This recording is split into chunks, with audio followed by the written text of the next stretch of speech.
If you're over preparing for interviews but still feeling super anxious, you're probably preparing completely wrong.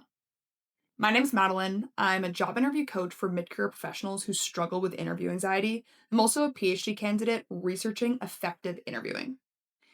In this video, I'm going to show you the three mindset shifts that help my clients prepare completely differently and help them feel a lot more confident walking into every interview. Once you understand this first point, your mindset is going to completely shift and you're going to feel a lot more liberated walking into each interview. Imagine that you are a boxer. You've memorized a series of jabs, hooks, punches, whatever.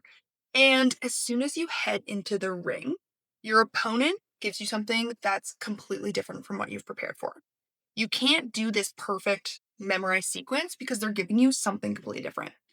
So you freeze under pressure, you don't know what to do. This is exactly what happens in interviews when people prepare just for certain questions. And the second the interviewer goes quote unquote off script or asks you a question you haven't prepared for, that's when people pause, panic, feel completely scattered, and then they spiral and go downhill. We call this the curveball guarantee. Once you realize that you will be asked a question you have not prepared for, call it a curveball question, then that's going to change how you're preparing for it. Because a lot of the times we'll see candidates who want to find out every single question they're going to be asked. And that's their goal is like, if only I know all the questions, then I'll be fine. That mindset is what is holding you back and increasing that anxiety during your prep. Especially right now, it's such an arms race between interviewers trying to poke holes in your knowledge and find out what your weak spots are, what you don't know, versus the candidate preparing with AI, trying to figure out every possible question. And each group is getting better and better at figuring out the other side's tactics. But the issue is that you're not really preparing properly if you're just trying to find each question. The thing is, once you expect this curveball, that threat goes away. Because right now you're probably thinking, I can't be asked a question I don't know. That's when I'm going to spiral versus embracing it, waiting for it, knowing it's going to come. That's going to shift how you're approaching this curveball guarantee. So expect the curveball every time, and you're going to be way better off than if you're hoping it just won't happen to you. So, the second point is the idea that perfect preparation does not exist. There's no such thing as perfectly preparing for your interview. And I actually see it as the biggest form of procrastination with a lot of job candidates. What happens is they're thinking to themselves, I have so much writing on this interview. I want my preparation to be perfect. So instead of just starting, they're doing everything possible to actually not prepare. So, for example, picture someone who wants to start a podcast. They do weeks preparing their scripts, researching the microphones, setting up their space so it looks beautiful. 6 weeks later, they haven't actually recorded anything. And this is so often what happens with interviews, except the worst part is you have this deadline knowing the interview is going to be coming up.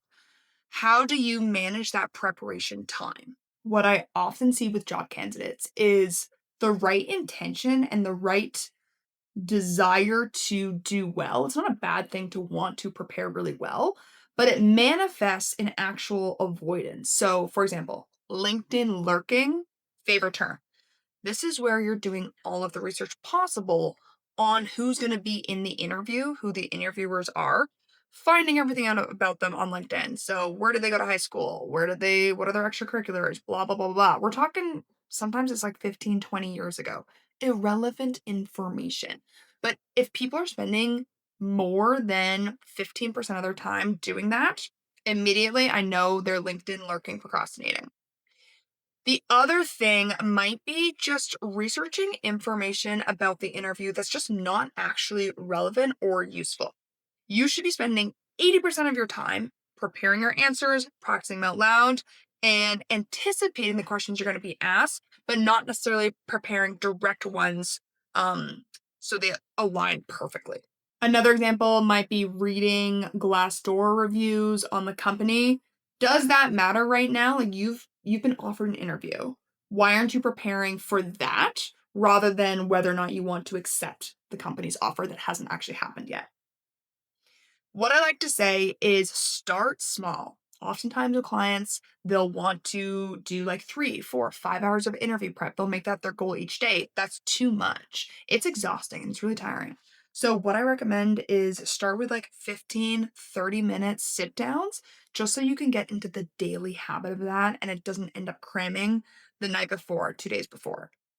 Remember that done beats perfect pretty much every time.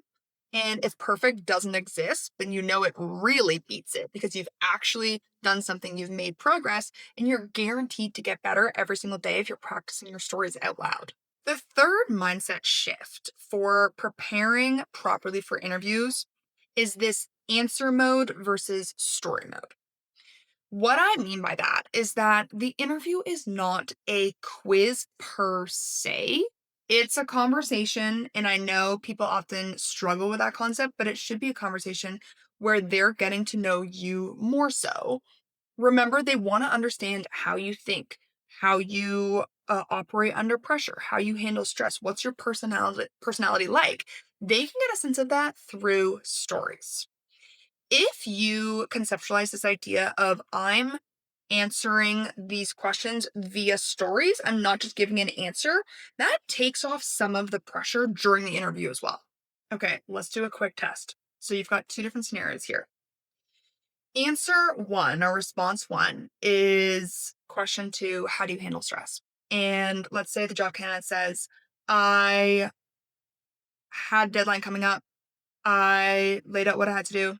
I finished my projects on time. There was a bit of a miscommunication. We solved the problem. That's version one. Version two is it was 9 p.m. the night before the deadline was due. We knew we had to get this done. Tensions were high. I was pretty stressed internally, but I didn't want to show it to my team. Notice how I'm highlighting my internal thought process. And in that moment, I decided to take this course of action because I knew that despite the fact that it actually wouldn't get us the job done perfectly, I knew that if we were going to do XYZ, that this is what we had to do in order to get it done for the client. Without that, our client would have been really disappointed, and the result of that would have led to da da da da. There's so much more information, story, detail, emotions, thought process that's going on in that second scenario. You can feel it. You're more engrossed. You're more interested. What's going to happen? Remember that interviewers are humans as of right now, and humans love stories.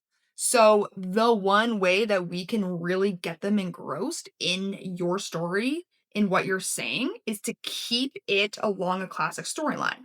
What does that involve? Has to have a plot. This is where that task and the action are really coming alive. You're demonstrating your skill set through these hero stories. Remember that the plot is the most important part. I often tell people if your story, if it's not clear to me as a listener why this is a problem that you had to solve, then I guarantee your interviewer is not thinking that this is a good example. When you're preparing for your interview, you want to come up with 7 to 10 key stories. Sit down with your resume and look at all of the places you've worked at, different experiences you've had. What are 7 to 10 key stories that you love sharing? Demonstrate things that you got done and are going to match onto skill sets you know that they're looking for. That way, when they're asking you a question about specific problem or they're trying to get you to demonstrate a certain skill set, you can draw on that story bank. That's how we properly prepare. So it's not preparing for specific questions, it's looking at your experience holistically, building that story bank so that when you're under the pressure of the moment, you're able to draw on that skill, knowing you've practiced the stories there. So, quick recap: three mindset shifts that are going to help you prepare in a way that's not leading to more anxiety. The first is this curveball guarantee. Guarantee that you will be asked a question you haven't seen before. It takes you off guard. How are you going to handle that versus really hoping it doesn't happen to you? And then when it does, it's going to spiral. Second part is perfect practice does not exist. You just have to start. You have to speak out loud and you have to get into that flow of, okay, this is what I'm going to do on a daily basis. My full-time job is to look for work for applications, so apply for jobs and to practice. This is what I'm spending my time on. Third mindset shift is answer mode versus story mode. So, which one are you operating more in, and how can we get you to really land in that story mode?